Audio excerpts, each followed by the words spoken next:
வள்ளலார் என்ன சொல்றாரு, இதுக்குதான் அவர் வள்ளலார் போராடினார் 170 வருஷத்துக்கு முன்னாடி.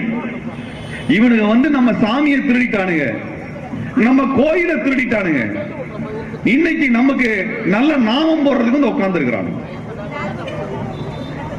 இத ஆதரிக்கிறதுக்கு ஒருத்தன் கிளம்பி இருக்கிறான், நாம் தமிழர்னு கட்சி வச்சிருக்கிறான்.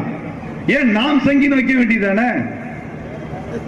வைக்க நாம் சங்கீதம் வைக்க வேண்டியதானே? சீமான் இப்பெல்லாம் மேடையில் பேச போறதுக்கு முன்னாடி என்ன குடிச்சிட்டு இருந்தாரு தெரியாது. அவர் கல்லு குடிச்சுதான் காலேஜுக்கு போன அவரே பேசினாரு. ஆனா இன்னைக்கு கோமியம் குடிச்சிட்டு தான் அரசியல் பேச வந்திருக்கிறார். அவர் கோமியம் குடிச்சுதான் அரசியல் பேச வர்றாரு. இந்த மாதிரி ஒரு துரோகியை தமிழ் பார்த்ததில்லை சார். தந்தை பெரியாரினுடைய மேடையில் ஏறி பெரியாரிய தோழர்களினுடைய அரசியலோடு சேர்ந்து பயணித்து அவங்களை பயன்படுத்திக்கிட்டு இன்னைக்கு பிஜேபிக்கான சங்கி பையலுடைய கூட்டம் கிடைச்ச உடனே பெரியாரை இழிவுபடுத்துகிற வேலையை செய்யக்கூடிய துரோகியை ஒரு நாளை விட்டுறக்கூடாது.